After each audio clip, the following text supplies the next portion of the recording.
Winning Cures Everything. Now for your hosts, Gary and Chris.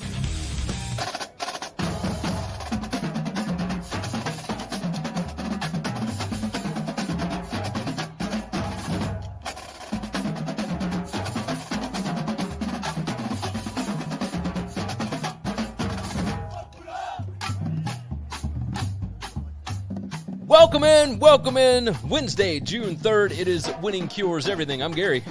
And I'm Chris. And we got a ton of stuff to get to today. It ended up being a really eventful news day. Just stuff across the board on every single sport you could possibly get to. We are not going to get to all of it today. And that's perfectly fine, right? We're going to hit on what we can hit on. And then we'll just kind of bump some stuff to tomorrow and whatnot, and we'll go from there. Obviously, we're going to discuss some college football news. We're going to talk right off the top a little college basketball, etc. But we'll get to all that here momentarily.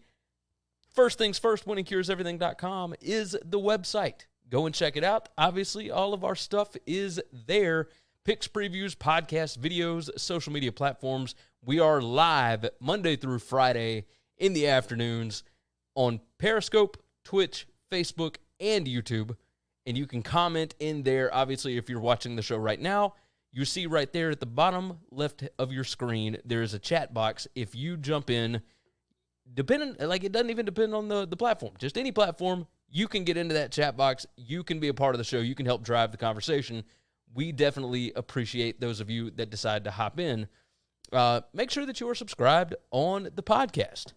Apple Podcasts, Google Podcasts, Spotify, any of your favorite podcast apps. We are there. We are rocking and rolling. Apple Podcast numbers look great right now. Keep sharing it out. Leave us a nice review if you would so kindly. We definitely appreciate that. The show is brought to you by Tunica, Mississippi. They are the South's premier sports gambling destination, and they have got 6 incredible sports books. They are all open right now. You can go find more information on them over at tunicatravel.com. All of the different policies, the different things that they've got going on regarding their reopening. It's been, a couple of weeks now, I guess. I think that's right. So, yeah, they've been firing along. They're ready to rock and roll. They got poker tables set up. They got slots going. They got the sports books rocking and rolling. Everything is good to go down in Tunica, Mississippi. Go check them out, tunicatravel.com. Let's start off the show today. I want to hit on something local. We are obviously based in Memphis, Tennessee. Mike Miller, assistant basketball coach for the University of Memphis, announced today that he is stepping down as an assistant coach. He stated he wants to spend more time with his family. Michael jumps in on Twitch already. He said, "What's up, fellas? What's up, brother? How are you? Hopefully you were enjoying Denver." We are. I see all of these things pop across, and obviously Twitter and Facebook and all these social media platforms can be used to spread conspiracy theories. Immediately, once Mike Miller announced that he was stepping down, everybody thought, okay, something's wrong, something has happened. What is the deal here? And the deal is this. It's pretty simple, really. Mike Miller made over $120 million in the NBA. I don't believe he ever made less than $3 million a year. At the University of Memphis, he was making, $500,000? And with the way that recruiting and everything else has set up, it's a tough job. It is never ending. So that is why he is stepping down. He said he wants to spend more time with his family. He has a restaurant and a business in town that he operates. There is no reason for him to keep doing this if his heart is not in it. And honestly, this is about a year later than I thought he would step down. I thought he would get in, do a year of it, and then be done. Now he steps away. I think it's the right time for him. If he's not dedicated to it, totally understandable. But yeah, that's the way it goes. It's tough for NBA coaches to jump into the NCAA basketball game and really thrive, right? You don't see a lot of them thrive because this ain't the same money. These are not guys that are driven the same way. Now, there's some of them that are driven, but not all of them.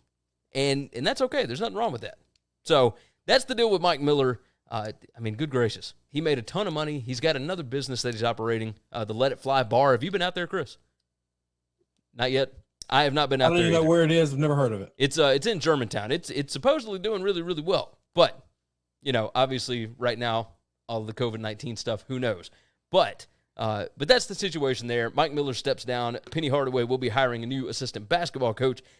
Next topic up, Johnny Majors, former Tennessee head coach, former Pittsburgh head coach. He won a national championship at Pitt. I believe Dan Marino was on that team, was he not? And Tony Dorsett. I couldn't speak to that. I don't know. It was early 80s, before you and I were even on this earth. So he was most known around here because he was the Tennessee head coach who was replaced by Philip Fulmer. He was 85 years old. He had a career 185 and 137 record as a head coach. He played at Tennessee from 53 through 56. I mean, he just, a hell of a coach, and not as well known now because he did not make a name for himself in media outlets or anything like that. When he got done, obviously he was hurt. There are stories abound about Philip Fulmer stealing that job from him when he had a medical issue in 1990, either 90 or 91, either way. It was 92. Excuse me, 1992. Johnny Majors is Southern royalty around here. Southern football royalty. Damian jumps in, said, "What's up?" Ben jumped in, said, "Social media really sucks right now." Yeah, social media is bad. For those that don't know, our numbers are not going to look great today, but that's fine. We're still doing the show because there are internet outages everywhere today. Like, it is spooky looking when you look at the charts. Massive numbers. Anyway, so Johnny Majors, Chris, did you know a whole lot about him? Well, yeah. I mean, I knew that he was a Tennessee legend and he played there, and I knew he coached there. And he's just a kind of a beloved figure of Tennessee and has been for my entire life that I've known, and all the Tennessee fans that I've known and grown up with. So yeah, no, he is Southern football royalty. He deserves, a seat at the table with the great SEC coaches of all time. It's a shame to see him pass, but he did put a whole lot into this world in his 85 years, and it sucks to lose another one. I mean, we lost Pat Dye earlier in the week, and then we lose Johnny Majors today. They're dropping like flies, man. It's a bad time. It's a bad year. So, and I know what you said the other day about Pat Dye, like it's a celebration, but it's still, that first little bit when you see it, you're just like, man, like I don't know. I don't know how to explain it. Let's jump into, I guess, the bigger topic that you and I wanted to hit on late yesterday. You sent it to me right after the show. Zion Williamson. This was a interesting piece. Yahoo Sports had an article on it, and now everybody has gotten it. The judge in the Zion Williamson lawsuit against his former, what was she called? I guess marketing rep? It was some marketing, job. Yeah. Here we go. Gina Ford, the former marketing agent. Williamson, he was denied the protective order that he filed to block the agent's inquiry into the illegal benefits he allegedly received while at Duke. I'm a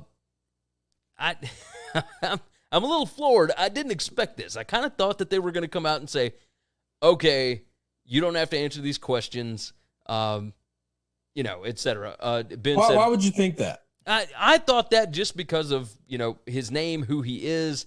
I feel like Duke and some of these NCAA teams are always protected for whatever reason. They always know people in the right places.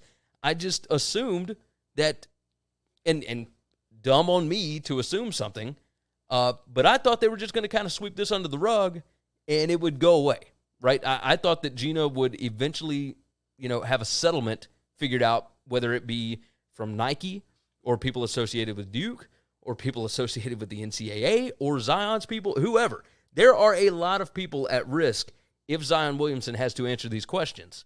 And I figured at some point, sooner than now, before this became a massive, massive story, somebody would have paid her off. Tell me your thoughts here. I mean, I think we're going in the way of the world in which we don't want people to be able to buy their way out of trouble. Okay. And if this lady has been wrongfully, not given what she's owed, if she negotiated a deal with Duke and Nike and whoever, all right, to get him there, and he benefited from this, she's owed her cut. If she's in marketing, that's all that is a fancy ass word for saying sales. All right. She's owed a commission and they need to pay her. He got paid. The school benefited from him being there. The person that put them together, that made the deal happen, deserves their commission. Okay. And if you don't want her to have her commission, then you don't go through groups like her. All right. Yeah. But his dad was not kind of hiding the fact that he was shopping Zion. Right. Yeah. I mean, they had a deal with Nike. That was above board, right? He was paid like $150,000 to coach a NYBL team, right? Nike Youth Basketball League team, and nobody else on his team was worth anything. But No. they put together a team just to showcase Zion. It's just one of those ways that they manipulate money in college basketball. That's all that 100%. is. Okay. Yep. All right, your son is a great player. We need to find a way to pay him. So we're going to pay you, and you take him and 7 scrubs and put together some, little travel team, and we'll pay for it, but he's going to go to a Nike school. Yeah. And we're going to make this happen. All right. If she was the technical agent, marketing person, the person in charge or whatever over that account, she had some type of deal in place, but because all this money is dirty and underhanded, it's hard to enforce those things. And she's saying, I think I'm owed this money, and I would like to bring that dirty money into the light. I think it's a smart play by her. I think we live in a world now where we're tired of rich people being able to skate by on their money. Yeah, we're afraid the of FBI them paying for their ways out of justice. And not that Zion's in the wrong here, because I don't think the thing is against him, but it's against Nike, and it's against her former employer and Duke and Duke and all the other people, everybody that benefited from this deal that she was a part of making, and she's the only one that got cut out. So now you just burn everybody. Yeah.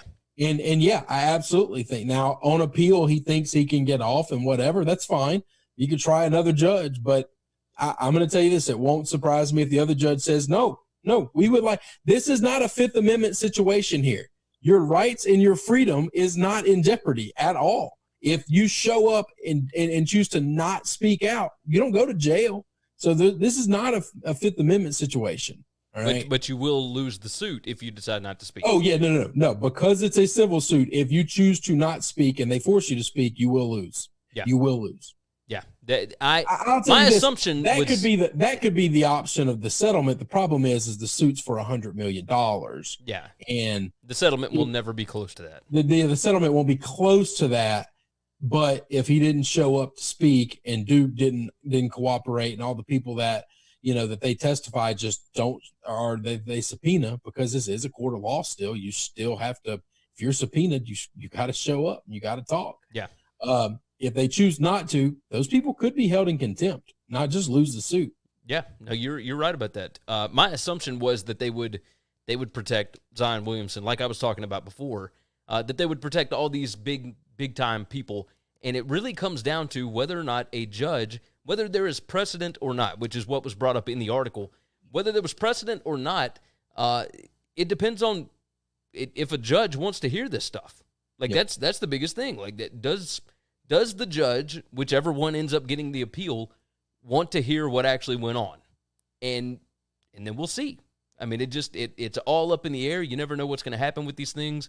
I thought this thing would be done by now, and it's not, and it is going to get really interesting in Durham, North Carolina. I'll tell you that. They don't want this stuff coming out. I think Zion's family doesn't really care at this point. I mean, he's already in the NBA. He got a $75 million Nike deal. Like, he's good. It really doesn't matter. They care about their son being held in contempt. Yeah, that's the issue. So that would not look good. I'll tell you this: the NBA don't want that either. No. They do not want that image. No. The biggest names here that could end up in trouble are Duke and Nike. That's the biggest thing. And then the NCAA will have to get involved with Duke, and obviously they don't want to do that because Coach K hung the moon to them, right? So here's what it is. Michael said, glad y'all are doing the show, Gary. Calming to hear about sports and not everything else that's going on. Yeah, we our show is a respite. It's an escape from real life for a little while. We talk about sports. That's the way it goes. Ben said, are we not talking about the NBA format today? No, because we're going to push that to tomorrow. Tomorrow is the Board of Governors call that they're going to have at like 12:30 Eastern time. So by the time we come on, we will know officially. Everything will be official. Right now, we got leaking stuff, and we've had so many rumors and possibilities and opinions or options thrown out there.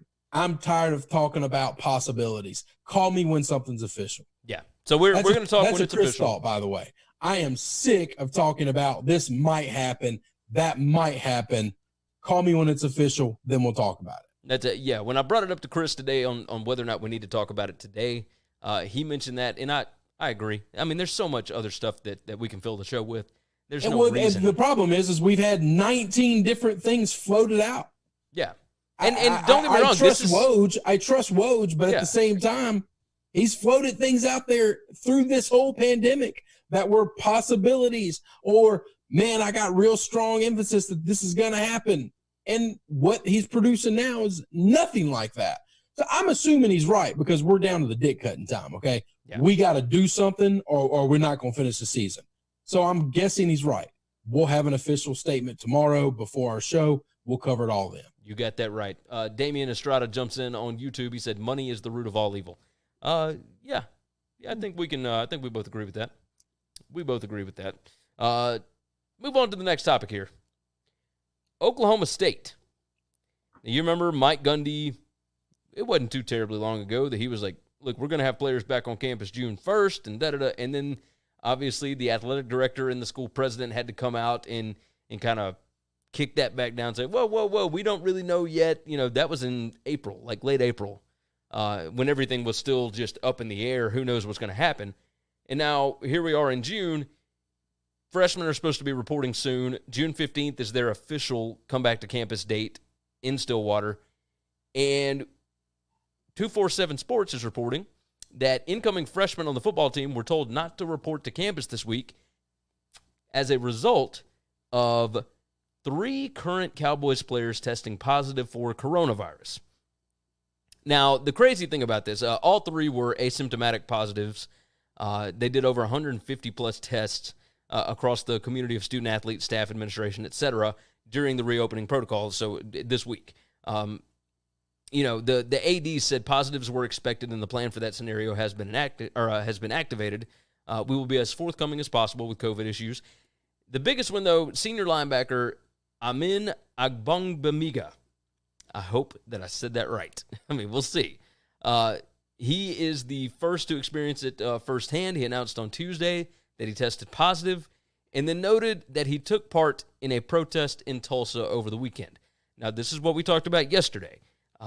We will see what comes out of all these large gatherings, etc. That's right. If it becomes a massive deal, you know, we got to go back to square one and we got to figure this thing out. Yeah, we're going to have to figure it all back out. But if we got 3 asymptomatic tests that came back positive, you know, they've got a plan already, and we'll see what happens. Now, the biggest problem here is that freshmen cannot report now, and it's going to be, you know, another 2 weeks that these players are going to be quarantined. And do they continue on with the June 15th date for opening workouts? I mean, do they? So we'll have to kind of pay attention. But that's what we were talking about. This is the first instance of it that we've seen. All the protests, all that kind of stuff. We wanted to know what the reaction was going to be, what the situation would look like afterwards, and we've already kind of seen. So obviously, we'll have to pay attention to that. It's interesting, if nothing else. Michael, by the way, jumps in. He said, I received my date to select seats for this season. Michael is a Broncos season ticket holder. He said, no updates on if they'll allow fans, but just getting to select seats. So that's definitely a good thing. We're moving in the right direction. He said, feels like that's leaning towards what Chris was saying about fans this season. Yeah. I'm still taking all over bets. Oh, yeah.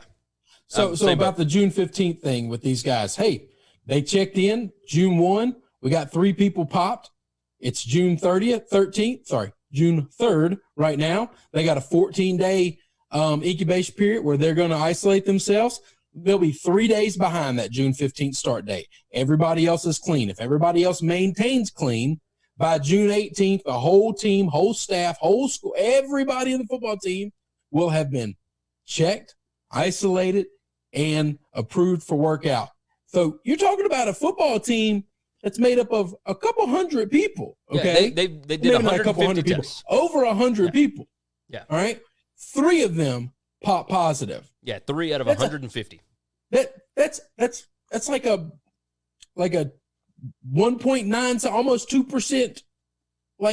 And this is just positive test rate. That's great numbers. That is great numbers for what is realistically a small sample size in the grand scheme of our population, but that's great numbers. Yes, back in March and April, it was interesting and it was massive news whenever somebody tested positive for the virus, right? Yeah. Now, not really. Somebody's going to have it. It's not disappeared. I think you will see players on 90% of the teams out there that end up having it. Well, statistically, they should. Now, we used to say like 30% of the people have it, but so many are asymptomatic, so many are this, so many are that. The fact that less than 3% have it, even have the damn thing. Yeah. That's a big deal, I think. Yes. I think that's a positive thing. Yeah, no, you're right. As much as it's fun to make fun of Gundy because he was just an idiot about the whole thing, he don't look so dumb now. He can still be an idiot about it, and this still be a positive thing and a good thing. Damian jumped in. He said, "I really don't see sports happening at all if these riots keep happening, and especially if their martial law comes to play in this chaos." Again, I think this is just a blip on the radar. I don't think that we're going into martial law. Everybody, we're more positive about that. We just don't feel that that's going to happen. But no, I've been wrong before, so yeah, and we'll probably be wrong again. I mean, I'd almost guarantee it. But not even almost. I would guarantee we will be wrong about something going forward. But yeah, this situation, like I think this is a blip on the radar. I think things will calm down. Calmer heads will prevail eventually. So Ben said, I saw an article saying that COVID is getting weaker and killing less people in Italy, so maybe that's happening here. I don't know if that's even true or not. Who knows? And he said, in the 3% were asymptomatic. Yes, I mean, they're all young, healthy, men. We assume them to be asymptomatic. And then Ben said, anarchy. So yeah, pretty much. Yes, all of the stuff that's coming out about COVID-19 right now, who knows, right? Like, obviously, we're getting into the warmer months. That's what doctors were talking about. Like, once you get into more, it's kind of what the flu and viruses like that do. Again, not comparing it to the flu. It could be a million different things that are combining. We're not scientists. Yeah, there's a combination of we've opened up enough to where we're developing a bit of a herd immunity. There is the warmer months. There is like all of these different things going into effect. Social distancing was a good thing, not a bad thing. Okay. Yeah. And it's going to continue to be a good thing. I don't think there's anything wrong with that, but it's just one of those deals where I don't know. I'll take, once again, I'm going to take all the overs I can get on attendance for the NFL. Yeah. For the NFL. And honestly, I think for college too. I think college I mean, if the NFL has fans, all these college stadiums are going to be like, come on guys. They knew we can do it. Yeah, pretty much. Because you're no longer putting the students at danger by opening it up to fans. All the fans breathing in the stadium aren't breathing on the players. I don't think that's how viruses work. I don't think they can travel that far. And you're outside. Yes, that's another part of it. Yeah. So I mean, we'll obviously see, but we're making guesses on all this shit because we don't know any of this stuff. That's it. We ain't never been accused of being smart. I'll tell you that. All right, let's move on to the next one. Clemson assistant coach, Danny Pearman, I believe was the name, was accused and then admitted to using a racial slur on the practice field in 2017. Now, the situation was, and now he came out yesterday, he apologized. The story got around. It was DJ Greenlee that confirmed the account to the state newspaper in South Carolina. He said Pearman, the tight ends and special teams coach, overheard players using the term, and then he repeated it himself. He said it was just a heated argument during practice, basically. Me and the coach got into it. I was speaking with one of my teammates. He heard me use the N-word, and he basically tried to correct me by saying the N-word back. In the apology, he said, 3 years ago on the practice field, I made a grave mistake involving DJ Greenlee. I repeated a racial slur I overheard when trying to stop the word from being used on the practice field. What I overheard, I had no right to repeat. Pearman said the word was not directed at Greenlee. And then other players did agree that he did not call him that, anything like that. He was saying it and getting them to stop. I will say this. The issue that I have here, and I think a lot of people, it's that nothing was ever done about this. And I'm not saying like that he needed to be disciplined or anything like that. It's that this happened and players were obviously visibly frustrated with it, and it was never brought up again. Addressed. Yes, something like that would need to be addressed with the entire team, because news like that, I'm kind of surprised that it took 3 years for it to come out. Something like that, it feels like, to me, that would need to be a team meeting type of situation. Like, I agree. He shouldn't be apologizing to these players that aren't on the team anymore 3 years later. Yeah. And he did say that he apologized, and they all admitted, the players admitted that he apologized to them that were involved there. But once the word of that starts to get around, it feels like everybody should have been included on that, and it should have been addressed really almost immediately, like the next day at the entire team meeting, whatever it is. Tell me if I'm wrong here. Nope, I think you're right. And also, nobody enjoys crushing Clemson like I do. Okay. But this is not a situation where, somebody used a word that they use in their private life, in the public life, and it slipped out, and now they're embarrassed and they got caught. Yeah. He shouldn't have repeated it. It's not our word to say. It's not our word to use. But he wasn't saying it in anger, and he was trying to stop it from being said on the field. And I understand that. I get that. This is not one of the situations where I would have beaten that guy up too bad for it, but I absolutely would have wanted a conversation with the players and the team immediately. That's a thing where, hey, this happened today, guys. I don't want you to hear from it from a rumor mill or anything else. I own it. I said it. I love you guys. I was saying it in trying to say that I don't want this word said on the field. Yeah. So if you're around me, I can't speak for all the other coaching groups, but if you're in my coaching group or I can hear you, I'm not going to tolerate it. I'm sorry I said it. I get it. What you're saying is what should have happened. It's weird that why would you bury something like this? I have no idea. The person I want I'll to take a shot at here is Dabo. Right. And not because I like taking shots at Dabo, but you're the head of this. You knew it happened. You're the person. You're the only one that can call that meeting. You're the only one that can do that.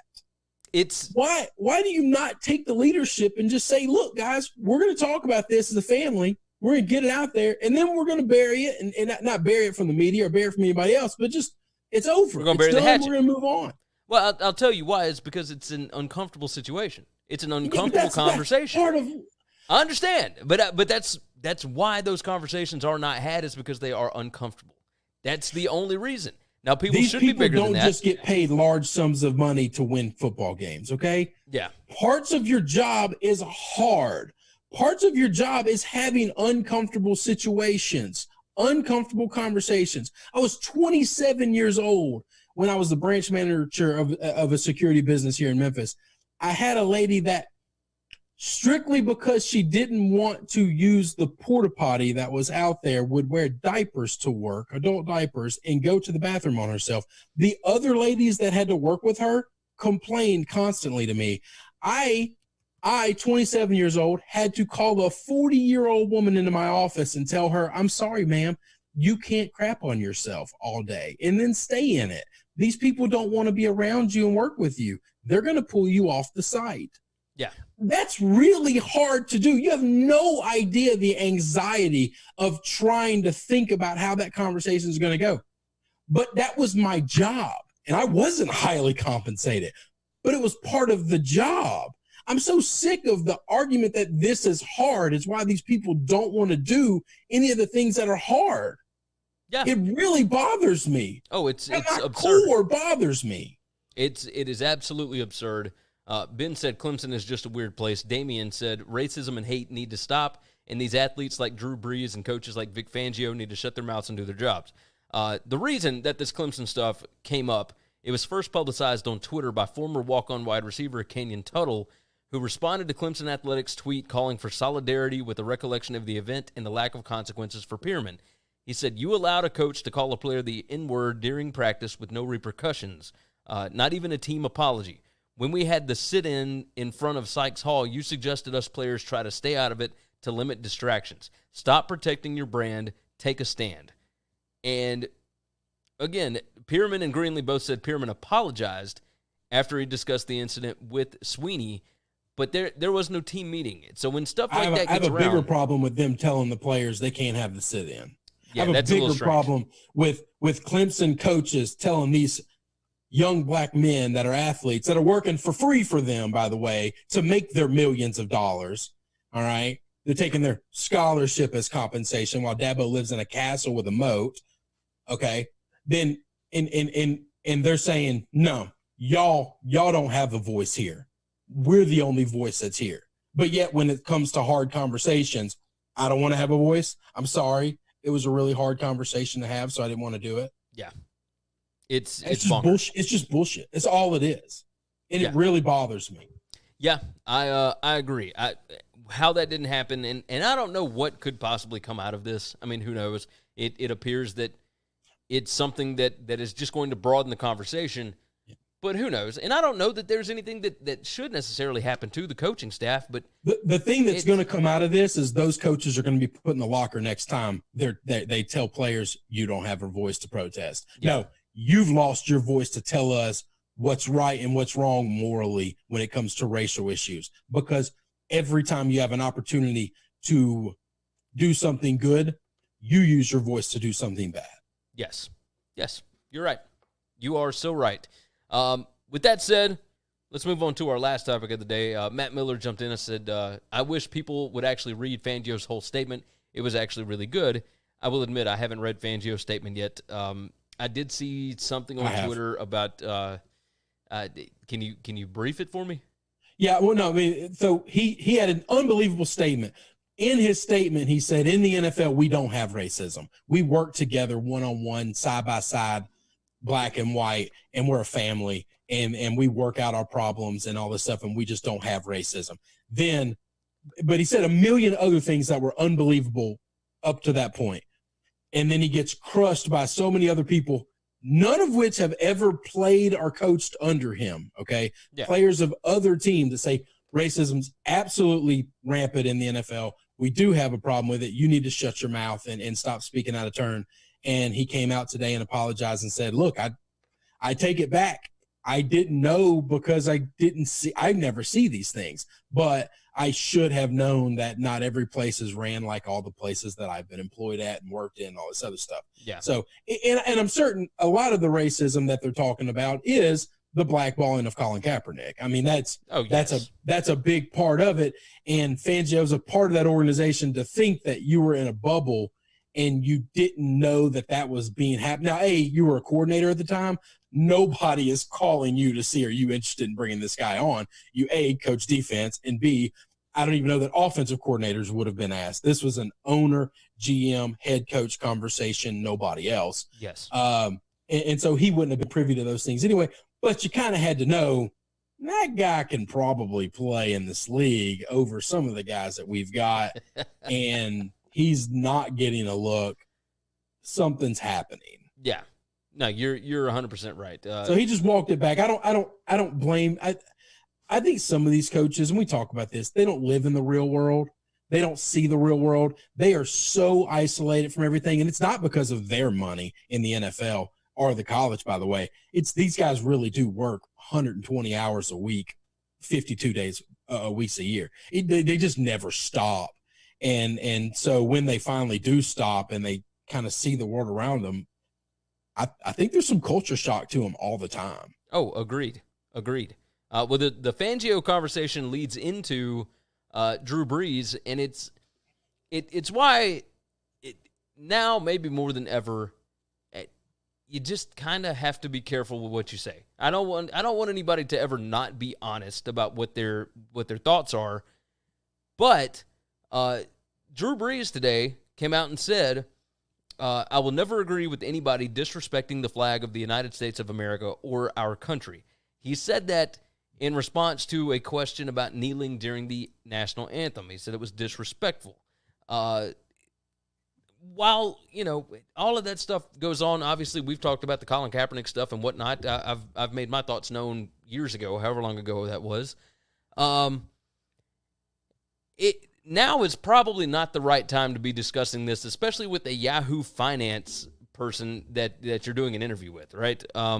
No, that Yahoo person has the right to ask that question. Yeah, because that question is going to come up. He's got to come up with a better answer than just saying, "I just say I'd rather not talk about that now." I'm not answering it, because you know how it's going to go. Well, here's what ended up coming out of this. When he responded to it, this was with Yahoo Finance's Dan Roberts. Yep. Brees said the silent protest is inappropriate, even in light of social unrest sparked by the death of George Floyd. All of this stuff happened, and then Emmanuel Sanders came out and said that this was ignorant. Yep. And his teammate Michael Thomas came out and said he don't know no better. It's just and Michael Thomas ended up saying a whole lot more stuff than just That's that. right. But LeBron James came out and said, this is why. Like, do you understand now, or is it still blurred to you? Like, you are going to be attacked for these things. You got to be smart about this. But here's the deal, don't though. just I get reasonable people can disagree on a lot of things. Okay. Yes. My frustration when the whole kneeling thing happened with my family, my friends, and people I associate with that were in uproar of the kneels. All right. Just absolutely appalled by the kneeling. It was one thing that I continue to argue with them about constantly, because there's some things we can disagree on and walk away. There are other things that I care enough about you. I know that we disagree. I care enough about you that I want to change your mind on it. I really want to change your mind on it. And my argument hasn't always, I said it the day after he knelt. We did a show, and I said it then. I don't think there's anything more patriotic than standing for the national anthem, singing my heart out, whatever, other than seeing somebody express their freedom to not do that. Yeah.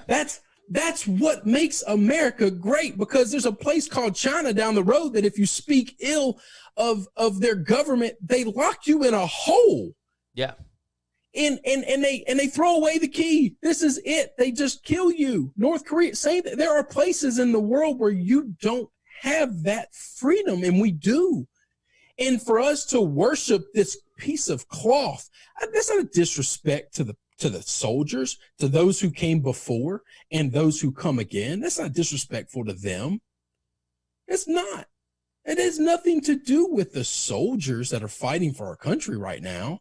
Yes, I'm against what's going on. And it just, I understand the black players' frustration with Brees, because I just think that, and this is my opinion, it's not the official opinion of our show or anything. This is my opinion. No, I'm going to side with you on this. But I had a different opinion when it first worship started. Of a piece of cloth. That cloth does not identify who we are. The police department in Cincinnati took down the American flag and put up a thin blue line American flag. And not one red-blooded member of my family who supports all law enforcement and Blue Lives Matter and all this other stuff, not one of them are appalled by that. They changed the flag. They took it down and put up their own flag. Yeah. Yeah. That's okay. But kneeling, because in every sign of history, kneeling is nothing but showing honor and humility. Nobody has ever knelt to demean or undermined somebody or something. Never in history has it happened. Yeah. Yeah. You're right. The king stands, and what does he demand? That you kneel. It's in sign of reverence. They just don't agree with what's happening, and they have a right to not agree with it. Kneeling's fine. Yeah. I think I'm never going to get off right. that soapbox. I just can't. And that is totally fine. And I am looking at it through a whole different light now than I used to. I looked at it from a capitalistic point of view beforehand, right? My viewpoint was it was at his place of work, right? If the NFL does not want you to do this, you don't do this. You do it on your own platform. Other people don't get in trouble for posting out on Twitter or, holding press conferences outside of the NFL locker room, et cetera. But I think, at this point, I didn't understand things before. I think I'm kind of starting to, maybe, but I'm just, it's the tip of the iceberg, right? No. And I don't understand everything. I'm never going to understand. Vehemently disagree with us on this. And that's okay. Yeah. We can disagree on these things, but it's one of the things that if you try to publicly disagree with me about, instead of agreeing to disagree, I'm going to continue to push the information, because I need you to get enough information to where I really think you should change your opinion. I don't feel that way about a lot of things, but worshiping a piece of cloth is not what made us our country. Our country was great before that piece of cloth was ever made. Yes. Okay. Yes. The same values that make us great are still here today. We just have to start believing them and stop looking for symbols. Yes, you're right. The chat is blowing up. Let's go ahead and hit some of these. Okay. Damian said athletes need to lose their Fifth Amendment at some point, at a certain point. Matt Miller said the kneeling was about police brutality, not the military, but Kaepernick was never about that, in my opinion. He made money off of it, for God's sake. Ali and Jabbar lost a lot of money for actual change. I don't think anybody's trying to compare Colin Kaepernick to Muhammad Ali, or Kareem Abdul-Jabbar at that, Drew knew what he was going to – excuse me. Ben said Drew knew what was going to happen. He was giving an honest opinion and saying what he believes. And I am all for that, 100%. Yeah. I just wanted to change his mind. That's all. That, as well as if you're going to come out with these kind of things, maybe wait until it's a little less volatile. Like that's my only. Or you have to be ready for the backlash. You were honest, and if you're ready for it, with you. Yeah, if you're ready for it, then okay. Yeah. But or you're okay with it. If you can go in that locker room and still lead that locker room, then I don't have a problem with it. Matt Miller said also kneeling is nice to bring attention, but he did nothing to actually act as an activist because he's unwilling to sit down with the other side and talk. That's how you make real change. Now, that part I will agree with, because he did not want to sit down with the other side. He did not want all that kind of mess. My whole issue is we stick all of Kaepernick's flaws onto this issue. Right. And a lot of other men in the NFL knelt. Okay. Yeah. A lot of other ones did. We can't say, well, because Kaepernick is massively flawed, which he is, then this whole thing is moot. That's not okay. I will say this: he has made money off of this. Yeah, that's totally fine. But to say that he did nothing to actually act as an activist, the man he's has donated a lot of money, and he's done a lot of things. He's done a lot. He has done a lot. And unless you dig to look for him, you won't know about it, because it's just not getting covered a lot. No, he is out of the media's eye for the most part until something like this happens. Because and then why? People in the NFL, why would the news media cover anything that's good? No, that's right. That's right. They want to wait and see it until it's burning before they talk about it. You got it. Damian said what Vic Fangio said is total BS. If there isn't racism in the NFL, why did Myles Garrett get a hard punishment and Rudolph didn't? And why isn't Kaepernick playing but Big Ben is? Well, because they didn't find that Rudolph did anything wrong.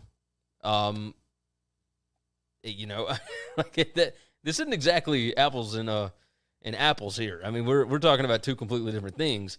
I don't think that's racism. I don't think punishing Myles Garrett instead of Mason Rudolph is racism. Chris, correct me if I'm wrong here. No, I'm okay with that. I mean, listen, I you know how I feel about Myles. I love the man. I hitting somebody in the face with a helmet's tough. Yes. Tough look for my guy. I don't know what else to say. And you know, I'm not saying Mason didn't say the word.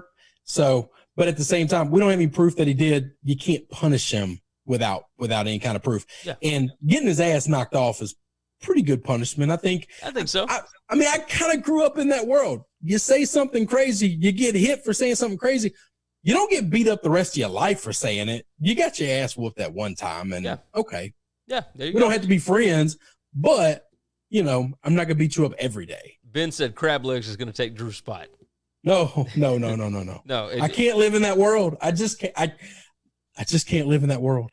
I won't handle that well emotionally at all if that happens. Matt Miller said, or he should still be in the league. By the way, I don't know who. Yeah. What that Kaepernick, I'm sure. Oh, yeah. Okay. My thought on Kaepernick was that the league stuff it had nothing to do with the kneeling and all that kind of mess. I don't think it had 100% to do with the kneeling. I think if he was, it had 100% to do with the kneeling. If his talent outweighed the issue. No, but you're saying that if he was elite, there's no way they would have kept him. But saying he's not elite is irrelevant to the fact that is he one of the best 35 quarterbacks in the NFL? 100%. He hadn't played in 4 years, and he's better than half the jamokes that are out there right now. You might be right. I don't know. I mean, Cam Newton can't find a job, so. Yeah, no. Not being able to find a job is different. We don't know that Cam Newton's not demanded $20 million a year. Now, you're right. And I'll tell you, we got to that point with Cap, okay? Yeah, because Cap wants more money. I backed off the Kaepernick thing because I do believe that he was offered a contract in Seattle, and he chose not to take it, and therefore they rescinded the offer and said, there's never been an offer, and we just brought him in and talked to him. They couldn't get the money right. I think he wants starter money. I wouldn't give him starter money based on his capabilities, but that's neither here nor there. Had he never been cut from the 49ers and he never knelt, he would have had a backup job or a place to compete job the next year. No doubt. Yes. No doubt in my mind. Okay. I can buy that. I can buy that. So, Matt Miller. Oh no, sorry. Damian said Rudolph hit Myles in the balls. Oh yeah, no, he definitely kicked him in the nuts. I mean, that's 100%. Yeah. I mean, I don't think it's quite the same. I don't know. Matt Miller said no one else heard the slur that Garrett heard, and Garrett didn't come out and say it until like 3 weeks later. So, like, well, he was trying to not bring it up, but then he got to a point where he had to defend himself, so he said it. And no one else heard. Yeah, I will speak to that. I will defend my boy on that. I haven't been in many fights. I know I look like a fighter. I'm not, okay? But almost all of them were when me and the other person were grabbed together really closely. There's a whole lot of shit talking going on in that little conversation, and it's not screaming because you don't have the ability to scream. All your energy is going to punch this guy about the face. Okay. Your fight or flight, all of the things in your body are going to, and it's a bunch of grunting. It's a bunch of, you sorry piece of shit, I hope you die. Like, I could easily see where if you're used to saying that word, then that word's going to slip out at that moment, and only the person that you are face to face with is going to hear it. Matt Miller said, you are 1,000% right, Gary. Talent versus issues. If the talent outweighs the issue. Kaepernick, talent-wise, without the issues, is at least a top 3 quarterback. Or top 3 backup, sorry. Jose said Denver offered Cap a job. Yeah, I think he met with Denver, Seattle, and Baltimore at the time. I think those are the 3 teams that I know for a fact he met with. I don't remember if they're anymore. Matt Miller said they did. They offered him half of his salary. Because he was going to be a backup to Russell Wilson. I mean, that was a and in Denver, he was going to be come in and take Russ. Oh, now the Denver, I don't know, but at that point, he's competing. He wasn't going to get offered starter money day one. He needed to show he could be there and earn the starting job. But he felt he was worth more than that. So that's right. He felt, and that's okay. That's okay. That's totally fine. I'm all for somebody thinking they're worth more than they are. That's okay. Yeah. Hey, the boy still got a shoe deal. Man, I'm no, all in. No, and it's worked out, and he's made the world a safer place. I do believe that. I do believe that he's helped people that are. He's helped progress the conversation. Yeah, and that's absolutely. Needed. He is flawed, 100%. But I do think that he's helped raise awareness to a lot of these things. Here's the deal: he first sat his butt on the bench like he didn't give a care in the world during the national anthem, and some SEAL out of San Diego calls him up and says, "Get your butt down here," and he flies down, and he has a heart-to-heart, one-on-one, and the SEAL is the one that recommend, "Why don't you kneel?" It's a sign of reverence. It's a sign of respect. And if he wanted to trash, he wanted to disrespect it, he'd have kept his butt on the bench. But instead, he walked out and he politely took a knee. Yeah. If you have a soldier telling you, one of the elite of our elite telling you, this is what I think you should do, and he heeded that advice, you don't get to use the soldiers as weaponizing against him. You just lose that battle. No, because I'm going to listen to the one that told him what to do. The military told him what the right way to go about this what the right way to do is. So I just go ahead. No, it's just how I feel, and it's something I'm not going to it's going to take I'm going to need new information to change my opinion. And I don't know any new information. I don't know that there will be. And that's okay. I want to close with this comment from Damian Estrada. We'll get back to Drew Brees and what he said. Again, I don't know that there was anything necessarily wrong. Everybody is allowed to have their own opinions with it. First off, Matt Miller, it said Cap would have been the starter. Most likely it would have been him, Mark Sanchez, Trevor Siemian. He said also that SEAL Nate Boyer went to the University of Texas and played football. Hook 'em. So cheers to that. Hook 'em indeed. We ain't against Texas by any stretch of the imagination. Although some of those guys are not big fans. They're pretty ugly to me, so I went in on them pretty hard. That doesn't mean we hate them forever, Chris. Come on. It worked out well. Hey, no, that's right. It worked. Listen, I never punched down. That's Texas. I never Gary, I told you I don't punch down. Why would I knock on Texas? Let's end the show with this last comment from Damian Estrada. Damian said, Brees lost his Hall of Fame chances. No, I don't think so. That ain't no way. No way. No. I just don't buy that whatsoever. No, I think Brees is wrong. I don't think Brees is a hardcore racist. And even if he was, I think the one Hall of Fame that you probably still get into is the NFL. Well, we'll say this. Matt Miller jumped in and said, O.J. Simpson killed someone. He's in the Hall of Fame. Seriously, Damian. He was in before this. They didn't take him out. No, but they didn't take him out. No, Brees hasn't gotten in yet. That is a big difference. If you're not in, it is easy to just kind of put your foot by the door and say, we're not letting this guy in. Brees is 1,000,000,000% getting in. 100%. Yes. I'll take all action I can get on that. You got that right. All right. This has been a fantastic conversation today. You guys in the comments, we appreciate you more than you know. Yes, you drive the conversation, and you help out the show so much. We cannot thank you enough for diving in. For those of you that listen to the podcast, leave reviews. Leave your comments, questions, etc. In those reviews, we will read them on the show for sure. We definitely thank all of you guys for listening and for tuning in every single day. You have been fantastic. Of course, check us out. Hold on. Damian wanted to close us out. He said, if Pete Rose isn't in, why shouldn't Brees? The Pete Rose situation is a little bit different. So, I think Pete Rose should be in, but, yes, Pete Rose isn't in 100% because he is a Neanderthal. If you talk to Pete Rose today, he can diagram hitting a baseball better than anybody that's still coaching baseball right now or playing the game. But outside of that, the guy is a barbarian. Yeah, he's pretty nuts. He's pretty nuts. And I don't know that Drew Brees is that. So no, Brees is it's okay to be wrong. I just wish he wasn't. Yeah, I agree. I think we can get past a big hurdle if we can get past worshiping a piece of cloth. That's all. That's all. I think that it would be a long way in taking a major stride forward in this conversation of what's going on in our country if we can get over the worship of a piece of cloth and believe more of what it stands for in principle than what it physically is. That's all. I'm not a flag burner. I'm not talking. No, of course not. I'm just saying. Yeah, everybody has their own rights in this country, and that's what makes us great. Yep. So Ben closes us out here. He said Drew Brees won the Walter Payton Award. Just to throw that out there. So yeah. I mean, Brees is a fantastic guy. Fantastic guy. And I think he will continue to be so, even after he gets done. No doubt. That's right. All right, that will do it for the show. You hadn't seen any breaking news or anything, right? No.